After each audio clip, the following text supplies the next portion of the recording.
Namaskar, this is Dada Rainjitananda. Welcome to this webinar.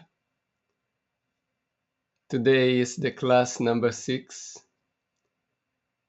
and our topic is how should human beings live in this world? We are talking about human beings. We have a fully reflected consciousness. This is the characteristic of a human being. When we reach to the human stage, our consciousness is so developed that we can take independent decisions. We can decide what we want to do. Animals and other beings, they follow the dictates of the cosmic mind. They flow with the cosmic mind. But we come to a point that we decide how we want to act, how we want to live. And we have the capacity to distinguish between what is good and what is bad.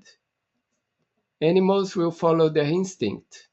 When a lion kills an antelope, the lion has no bad intention.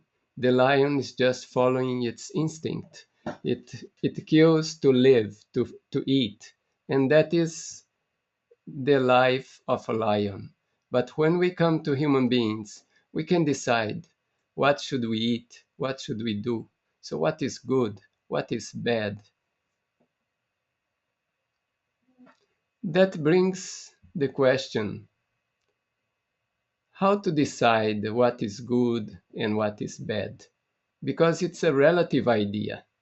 We have to think something is good in relation to something else. For example, if I'm a selfish person, everything that brings some benefit to me, I will think it's good. And everything that doesn't bring me benefit, I will think it's bad.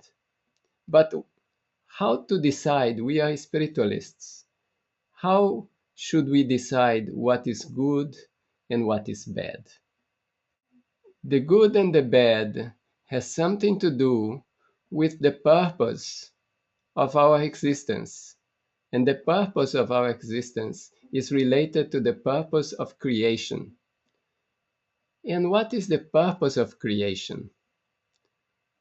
In a quote from my guru, Sri Sri Anandamurti, the purpose of the qualified supreme entity, Saguna Brahma, in bringing about the creation is to liberate every unit being and make it emancipated like itself.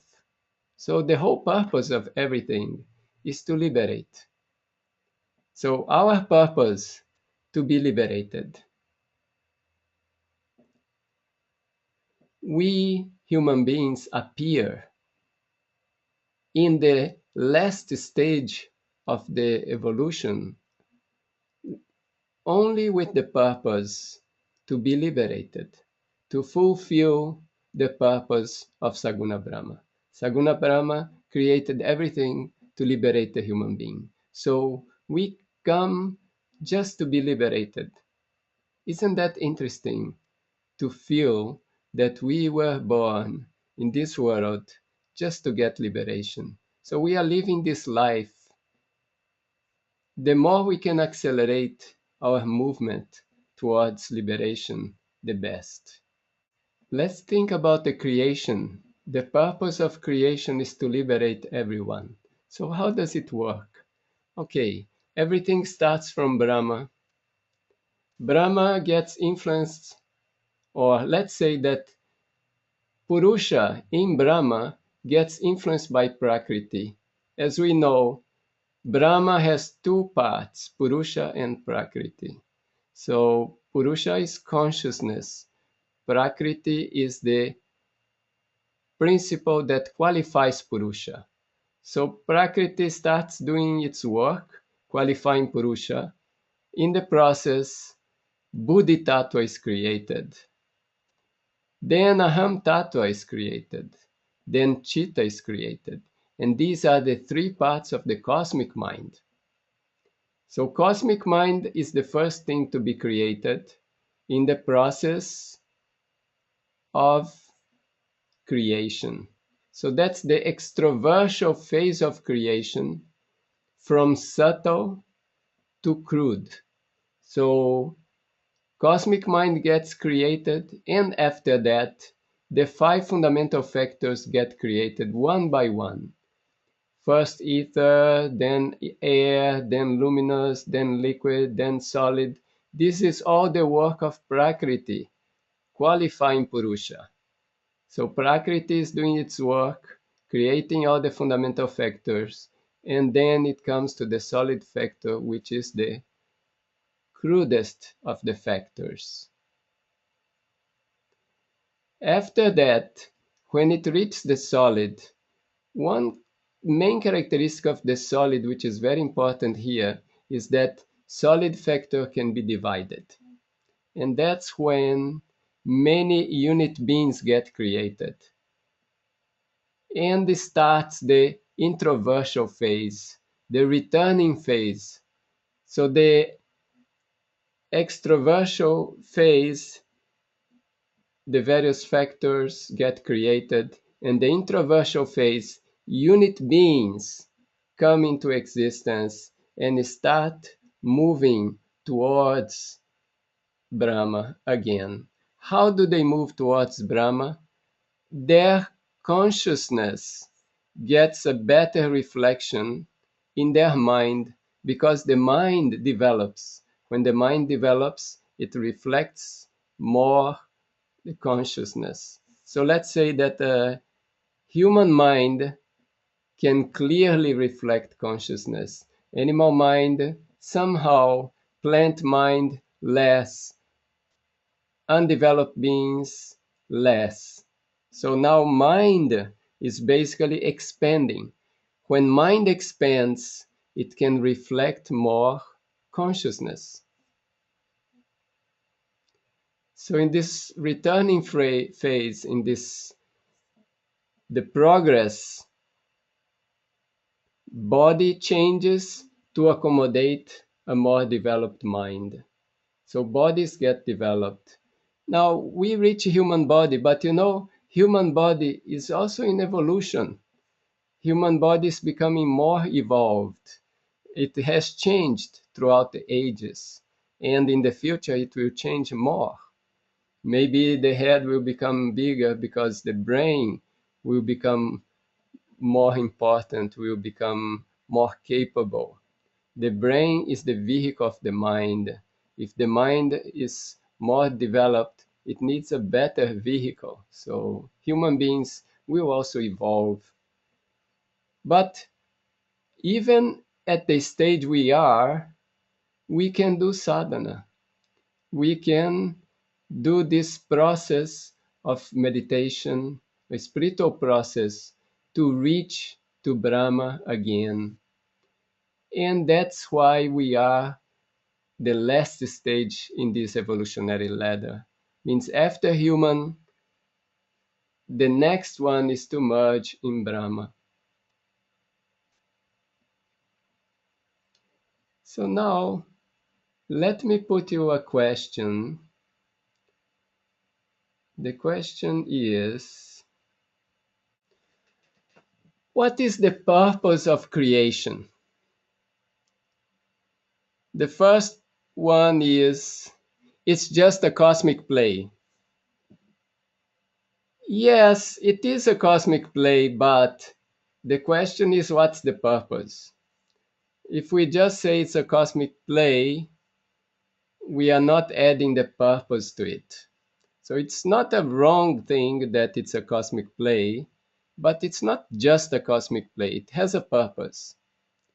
Number two, it's a cosmic cycle that goes on automatically.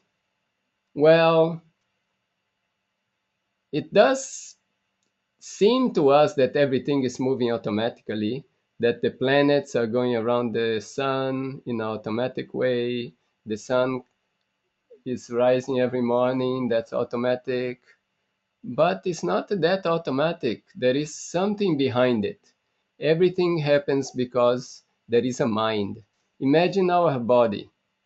Somebody looks at the body, and the body is moving. We are running, we are walking, we are lying down, we are eating. You can say that everything is happening automatically, but then you can realize there is a mind behind it. It's the mind that wants to run, the mind that wants to walk, the mind that wants to sleep, and the mind that wants to eat. So not everything is automatic. There is always a mind behind it. And the third one, there is no specific purpose. That's also not correct. And the last one, it is to take every unit being towards liberation. It's an interesting purpose, and that's the right one. Creation is there to take every unit being towards liberation. Moving ahead, think about Saguna Brahma. What's the purpose of Saguna Brahma? Liberate everybody. And what's the purpose of human being? To fulfill the purpose of Saguna Brahma means to be liberated. Everybody, in the end, like suppose today one mind is occupying the body of an animal. That animal dies, that mind takes a new body, takes a human body, and then goes toward liberation. So there are steps. The last step is the human body.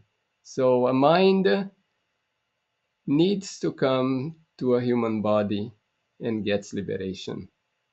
So animals can develop a lot, but then they have to come to a human mind, a human body, and then get liberation.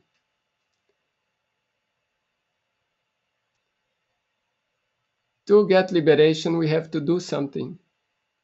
Now, our question was, what is good action? What is bad action? In the figure, you see good deeds. The reflection of consciousness increases when you do a good deed. And bad deeds, the influence of Prakriti increases. And you move towards crude. And good deeds, you move towards subtle. So here you have some parameters to decide what is a good thing, what is a bad thing to do. What is good takes us towards subtleness, increases the reflection of consciousness. What is bad takes us towards crude, increases the influence of Prakriti. We want to liberate from Prakriti. The more we move towards consciousness, the more we are free from Prakriti.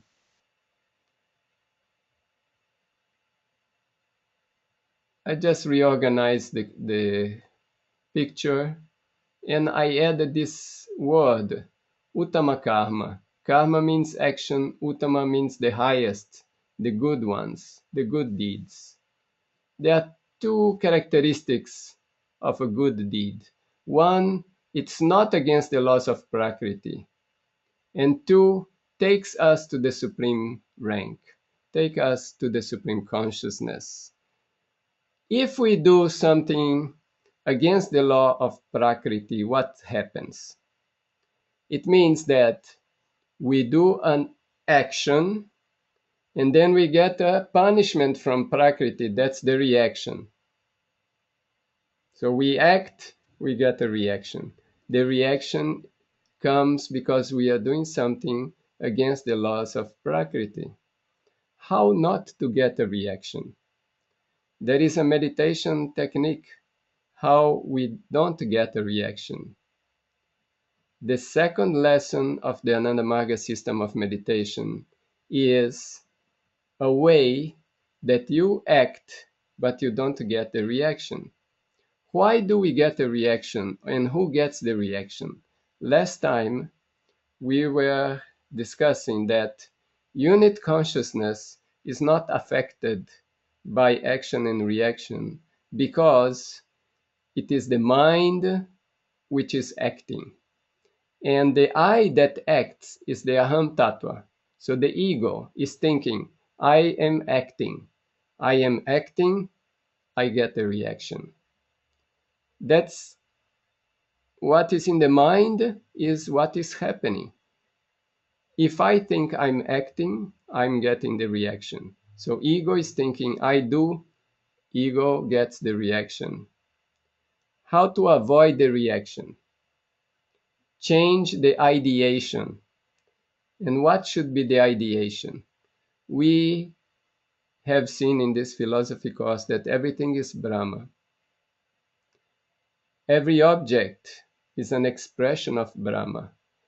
Everything is Purusha changed by Prakriti. So everything is Brahma. If we can see Brahma in everything, and if we can also feel that we are not the Aham Tattva, we are also Brahma.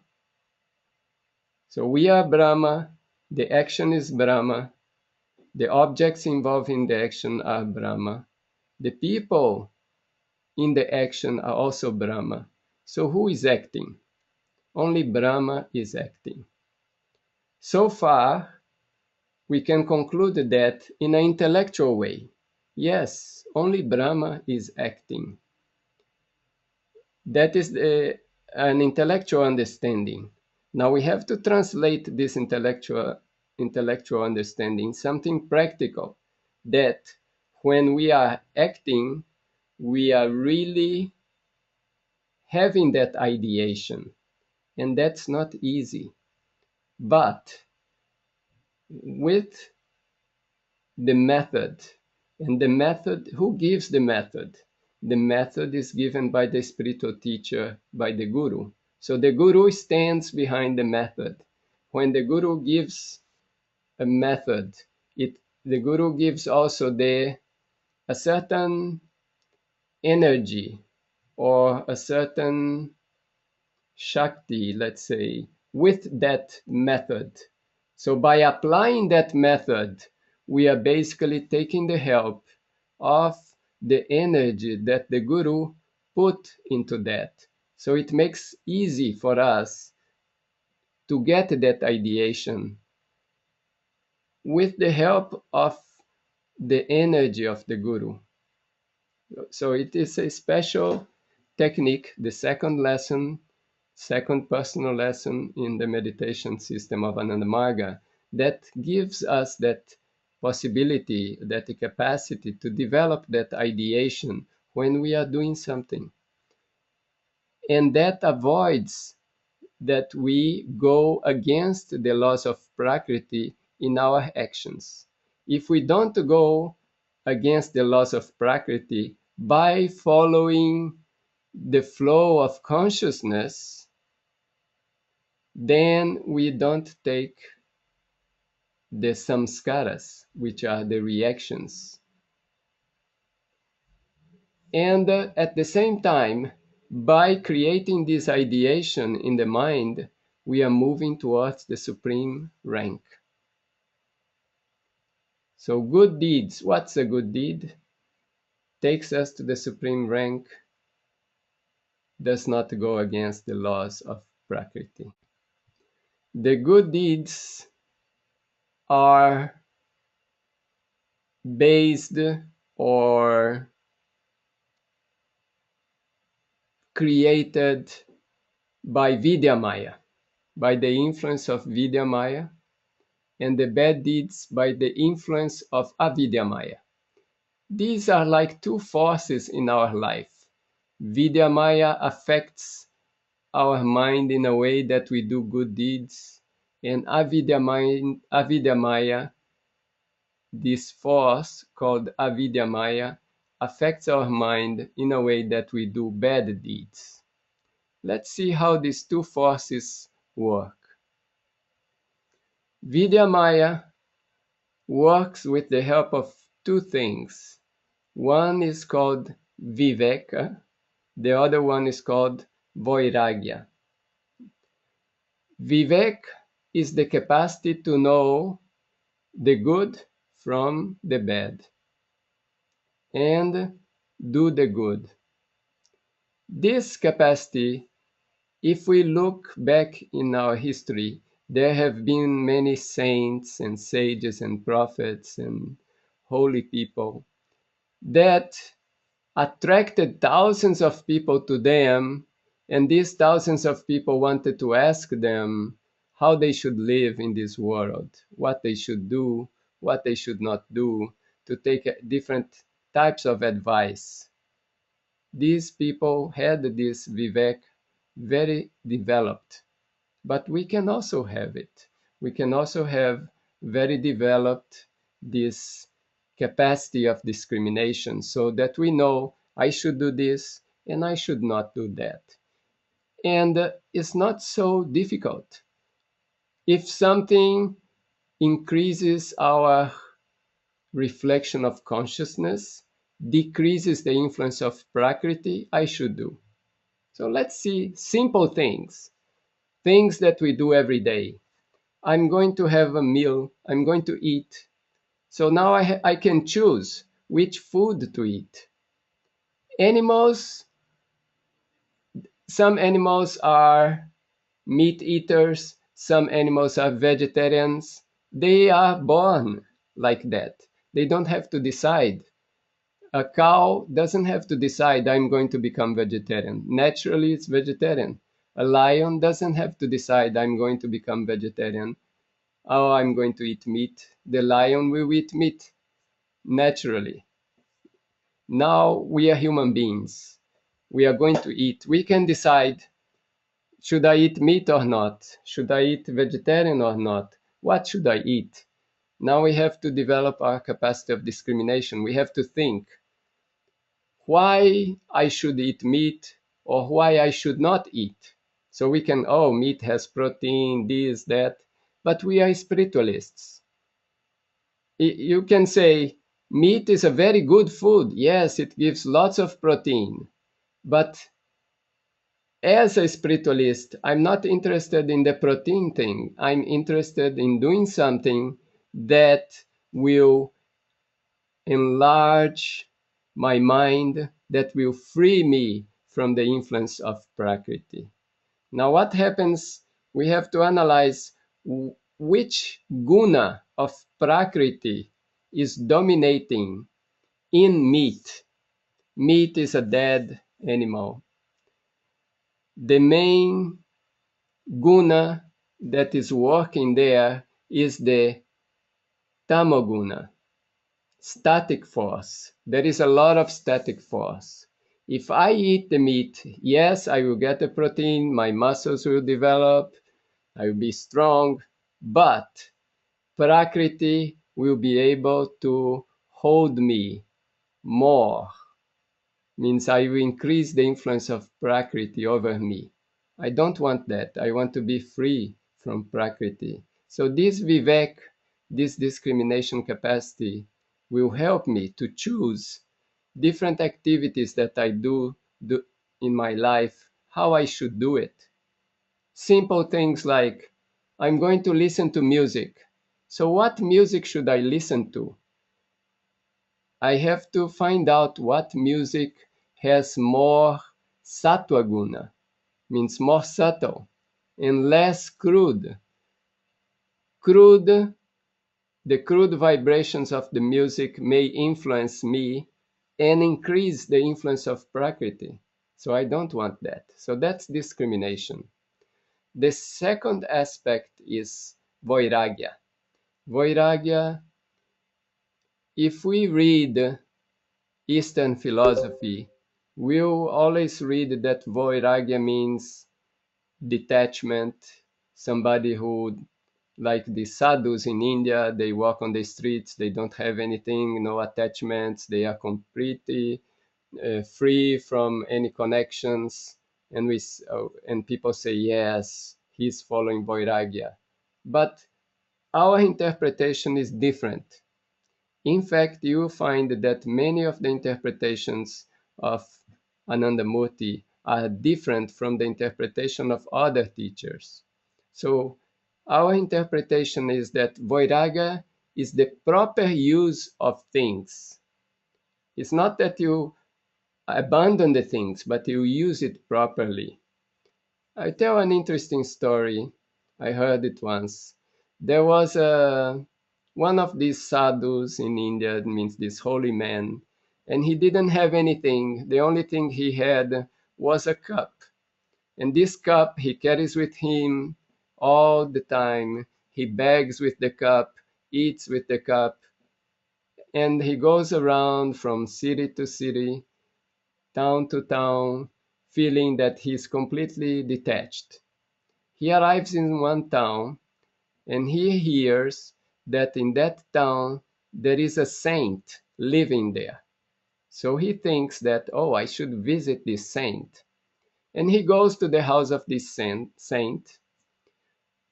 When he arrives there, he sees this huge house, very beautiful house. So he thinks, no, a saint cannot live here. And then he asks the doorman, this saint lives here? Yes. Oh, really? Can I meet him? Sure. So when he meets the saint, he says, I don't believe you are a saint because you have all this wealth, you have this big house, and saints don't live like that. So this man, the saint, tells him, yes, Sadhu, you're right.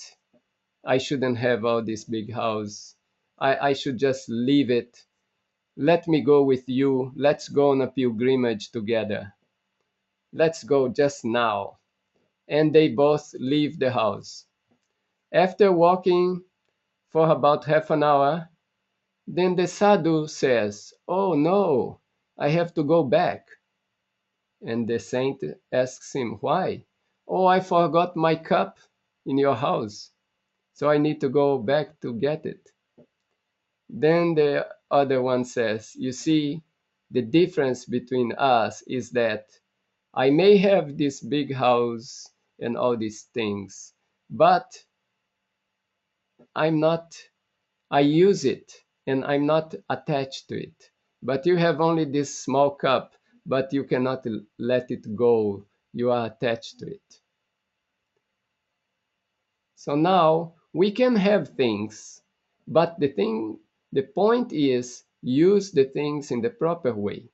Things can be used in different ways. For example, I have a guitar and I use it to play music if I know how to use it properly. If I don't know, I may use the guitar to hit somebody in the head. That's not the proper use. So Vairagya is to know what's the proper use. So now we have a human body. So what's the proper use of the human body? This understanding comes from Vairagya. If we understand what's the proper use of the human body, then we will use it properly. And that is Vidya Maya. Now let's think about the other force, the one that increases the influence of Prakriti over us. How does it work?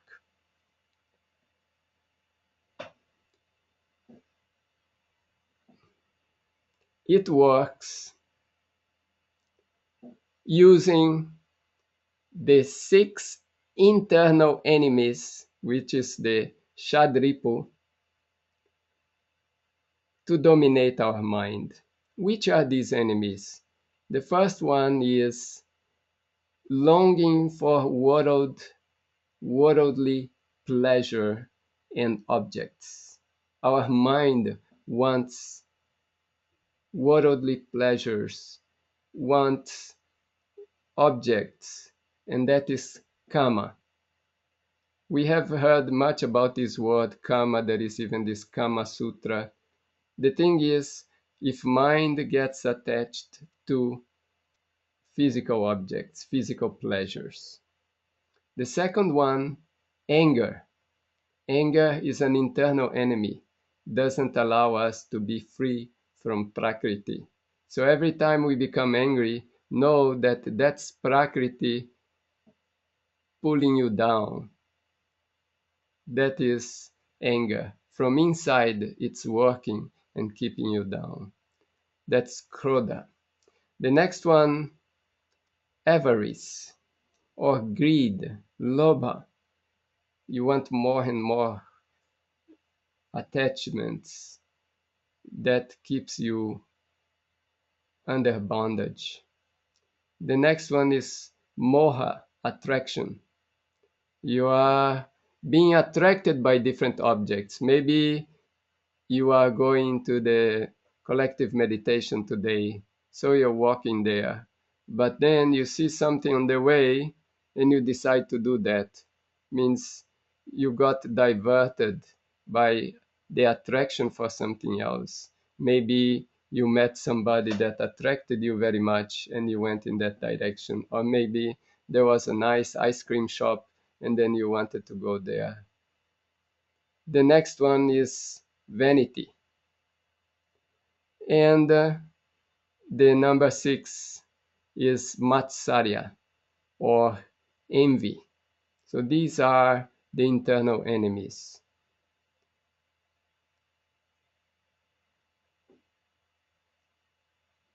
Now, there are also some external bondages or external fetters.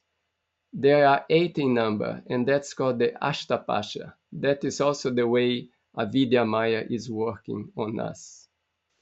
And which ones are these? Fear. I want to do something, fear doesn't allow me. That's like a chain that is holding me. Or I want to do something and shame doesn't allow me. That's the number 2, Laja. So Bhaya is fear, Laja is shame. Hatred, the same thing. Hatred, I'm full of hatred, so I cannot do anything. Or doubt, Shanka. If I'm in doubt, also my mind gets paralyzed. And the next one, Kula. I feel that I come from a noble family, and this, as a noble person, I behave in a certain way. So that's Shila. The next one, no, that's Kula. Shila is culture. I feel my culture is superior. I come from a superior culture. So this feeling of superiority of culture also blocks me, doesn't allow me to develop, to see new things, to open my mind. My mind is closed by that. This mana is a false sense of ego. That also keeps me from developing. And jugupsa, backbiting. I'm always thinking about the bad things of other people and talking about it, talking bad about other people. What I concentrate on, my mind becomes in that way. And then I cannot develop. And that's the work of this avidya maya. It's working on us every time. If we want to avoid this avidya maya, we have to liberate from these 8 fetters, and we have to be very cautious against the 6 internal enemies. All right, so let me ask you another question at this moment. And this question is this one. It's related to good and bad. And you have 5 options there.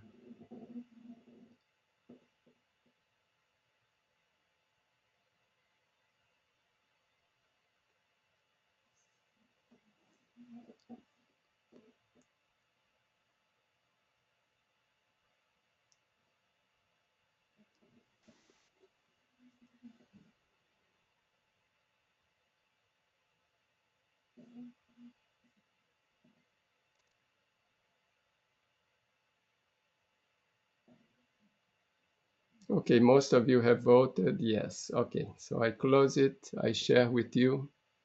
Well, we have unanimous decision here. Good and bad. depends on what I think. That's what happens in the society. Some people say, oh, this is good for me, maybe not good for you. And that is creating lots of problems. So that's not the one. Good is what brings the welfare to other people. Well, I I may be a thief, but I get that money and I bring welfare to my family. That's not a great thing to do. So that's not the parameter that we are taking into consideration here. We are spiritualists. We want something different. So good depends on social values. That's what's happening in the society. If you have a certain job, you have a certain way of life, then everything is fine. You are considered a normal person, you are respected. But if you are different, you don't live in that way, you don't look the same way, you don't dress the same way, you don't think the same way, then you are not good. That's what people are thinking, but that's not our way of thinking. And the rest one, bad is what is not good for the majority of the people. The rule of majority. What the majority thinks is good becomes good. What the majority thinks is bad becomes bad. Many laws are made in that way. The people who have more power, they frame the laws in their favor. Or majorities rule. Things are done for the majority and minorities have no say. But we are spiritualists and we are interested in what increases the reflection of consciousness. So that's the correct one. Good increases the reflection of consciousness. So whatever I'm doing, I'm meditating, I'm doing different activities, even doing service. But when I'm doing service, I should have the ideation of Brahma. Then I'm doing something that brings some welfare for the society, at the same time increases the reflection of consciousness. So we did well in this one. Let's go to the next. There are four categories of people, and that relates to the laws of Prakriti and to the effort to increase the reflection of consciousness, which is real progress. Real progress only happens in a spiritual level. In physical level, there is never absolute progress. Everything that there is some progress, there is also some counter progress. Suppose I get a car that goes faster. That's progress, but it increases the probability of having accidents. So that's not progress. So in the physical world, there is always pros and cons, but in the spiritual world, there is real progress. So the first category of people follow the laws of Prakriti, at the same time, do some concrete effort to increase the reflection of consciousness. And these are good people. The second category, they also follow the laws of Prakriti, but they are indifferent to do any effort for increasing the reflection of consciousness. They might even have heard about it. They heard that meditation is good, that spirituality is good, that there are many things they can do. They read in the books, but they are not doing. They are indifferent to it. They are not bad, but they are in the same level of animals, because animals, they also follow the law of Prakriti and they are indifferent to making the effort because they don't have the human body that can make that effort. So they are forced to be in this category here. But human beings can move to this higher category. So if they are in this second one, it's not much difference between them and animals. It's like you have the body to do sadhana, to do meditation, to increase the reflection of consciousness, but you don't do. You are not using that body in the right way. Imagine you have a car to go to work every day, and you buy a Formula One race car, and every day you drive your Formula One race car to work, you park it in the parking lot, and then in the evening you take it and you go home. Why would you buy a Formula One car to do that? You can buy just a regular car. So it's the same thing. You have a human body and you are just using it to eat, sleep, and not using it to increase the reflection of consciousness. Well, let's go to the third category here. These are people who don't follow the laws of Prakriti. So the way they act is such that they are always getting reactions. They are acting through their ego, just to satisfy their ego.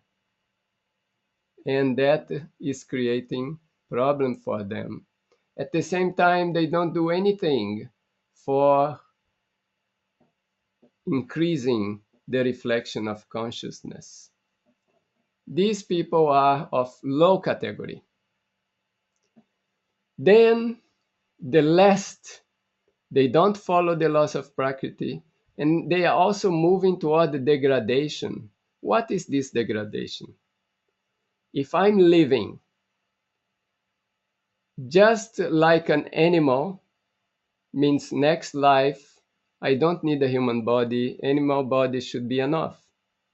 If I'm even worse than an animal, I'm living like an insect, then the next life, why to have a human body or animal body? I can get an insect body.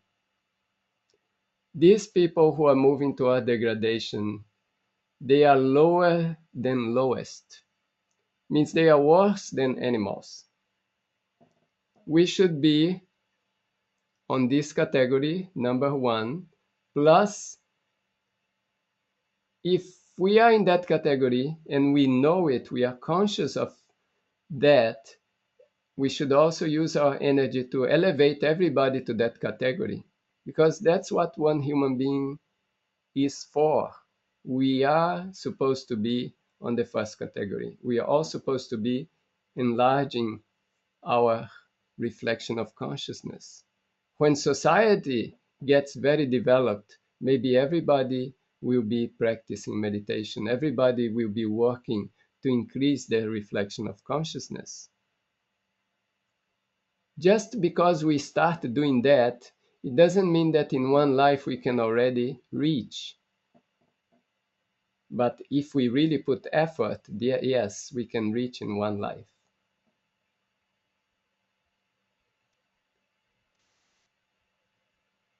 Let me put you another question here.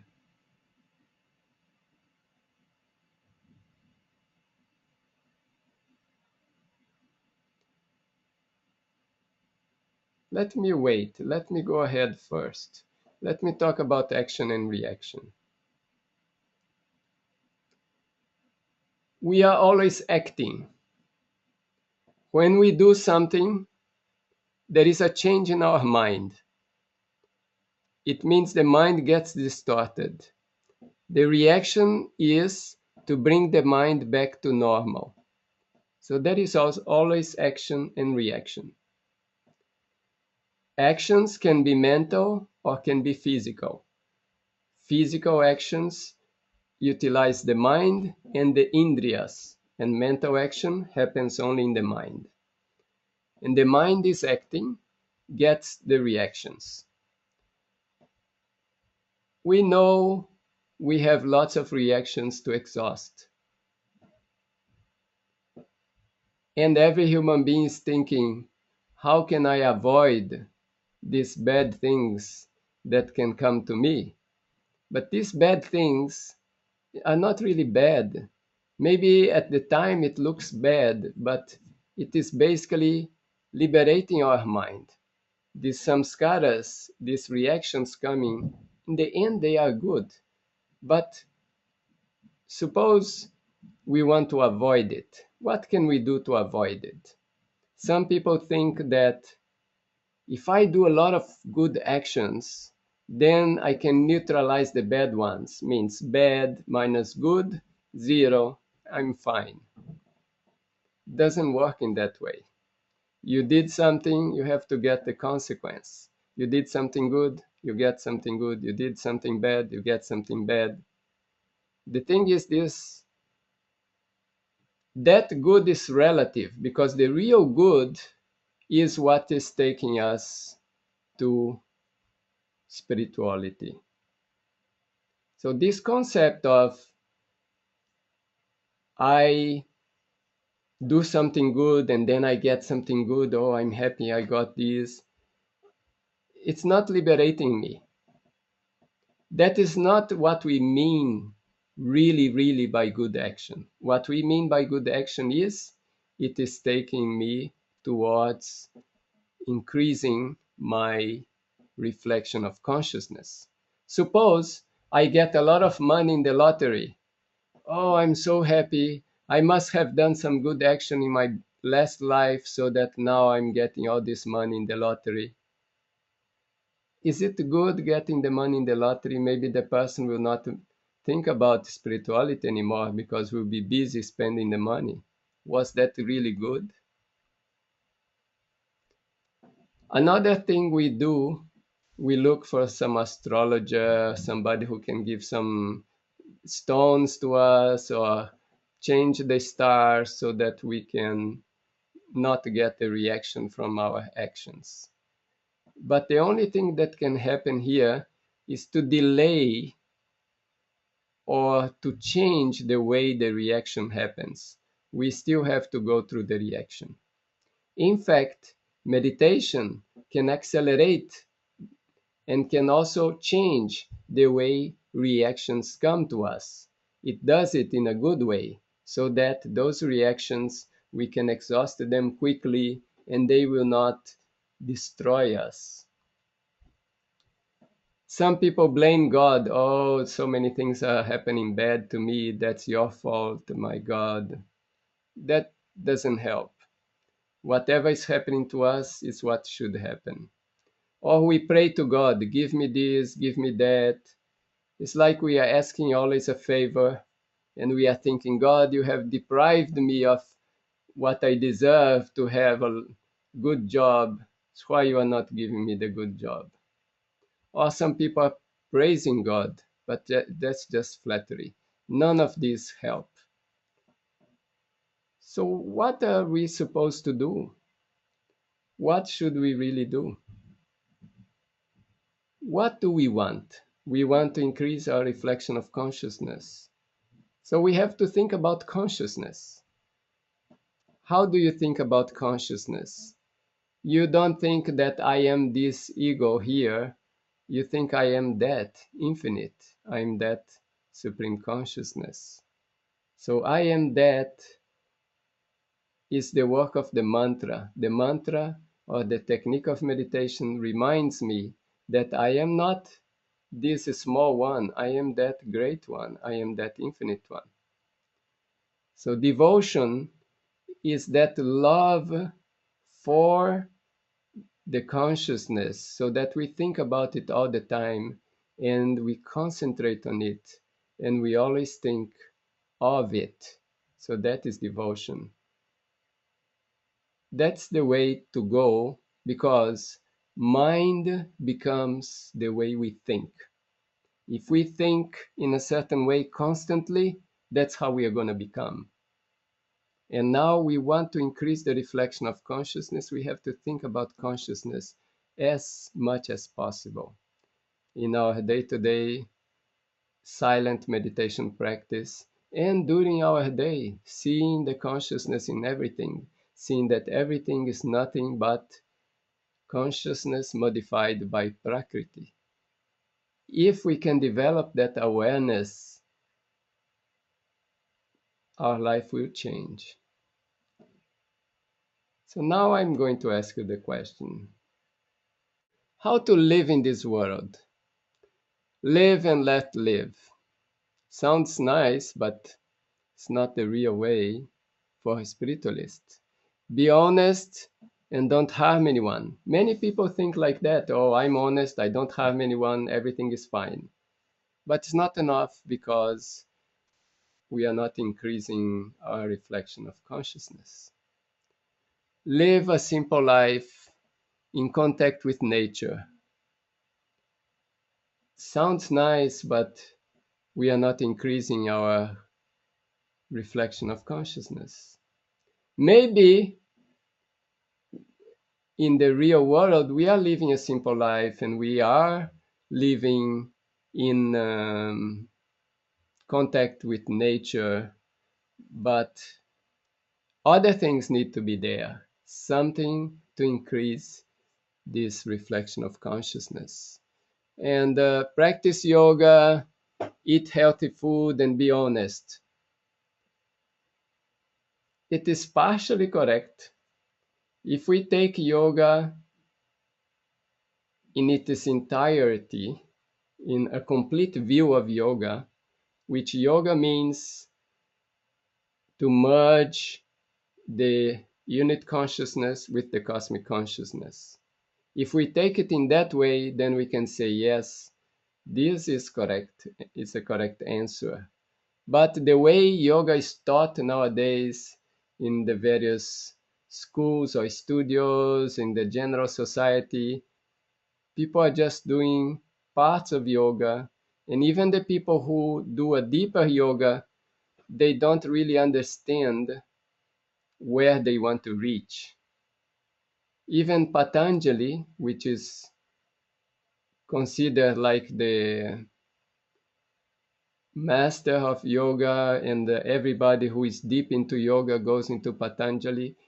The definition of yoga by Patanjali is that yoga is the suspension of the propensities of the mind. Means it suspend the mind. But the word yoga itself means union. So just to suspend the mind doesn't unite it with anything. So the real practice of yoga is to merge the unit consciousness in the cosmic consciousness. And that's what we have been talking about in this philosophy course. So it is partially correct, but I didn't take it as the correct answer because it's partially incorrect. And the last one that 86% of you chose, do spiritual practices. I could even change that, do yoga, and live according to the laws of Prakriti. Maybe the laws of Prakriti are, we are human beings, and the law of Prakriti for us is to always take advantage or use subtle things, because subtle things will move us towards consciousness. And see, Prakriti wants to crudify, right? There is Brahma and Purusha, Prakriti. Prakriti starts to qualify Purusha and makes Purusha more dense. So makes Purusha cosmic mind, makes it five fundamental factors. But the strange thing is that on the returning phase, on the phase that goes from undeveloped beings to developed beings, here Prakriti is working differently. Prakriti is actually releasing the mind and letting the reflection of consciousness increase. In the book, if you read the chapter, Anandamurti is writing that Prakriti must have entered in an alliance with Purusha,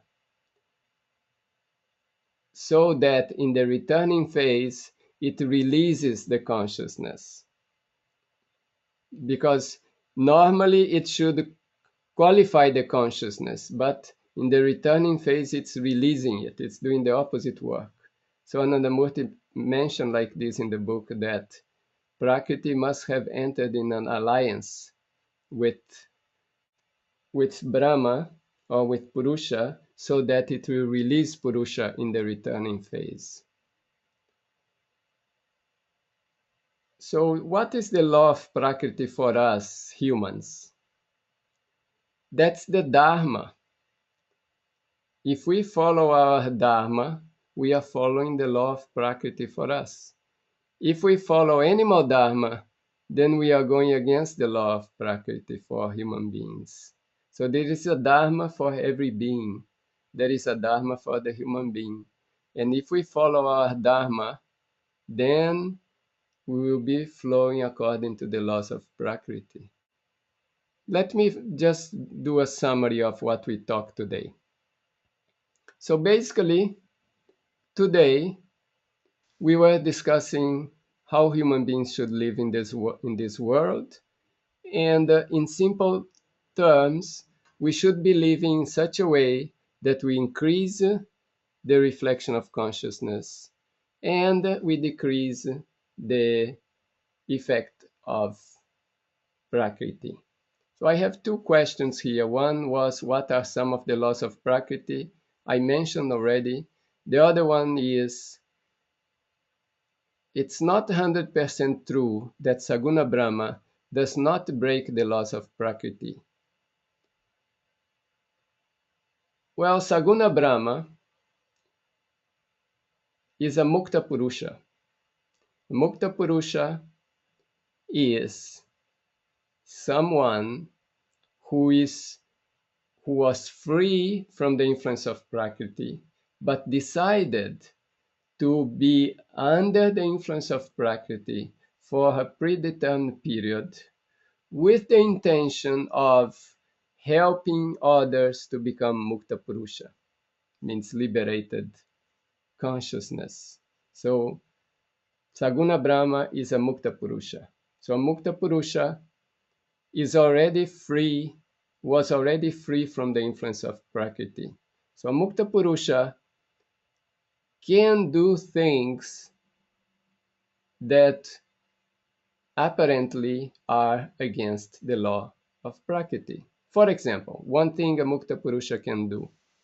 Suppose somebody's sick and is gonna die from that disease, and that's the samskara. Mukta Purusha can change that so that the person doesn't die. Then we can say, oh, but that's against the law of Prakriti, because the law of Prakriti was that that person did some action. Now that person has to get a reaction, and the reaction is the person will die. Now this Mukta Purusha is coming, changing that. Why? That is what is called grace. Mukta Purusha or Saguna Brahma can grace somebody so that the person can move faster towards liberation. Why would Saguna Brahma give grace? Why would Saguna Brahma go against the law of Prakriti? Because of Saguna Brahma wants to liberate everyone. So this desire is so intense that when there is any chance to give grace, he gives grace. If we see even in our own life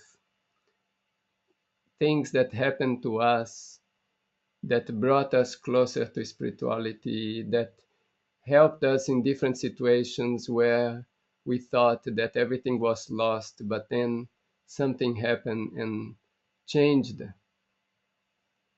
it. The philosophy also says that at the same time the laws of Prakriti are acting, but together with it, the grace of Saguna Brahma is always following on us. And if we can just perceive it and enjoy this grace, then we can move even faster in this movement towards the goal. Okay, thank you. Good night. Namaskar.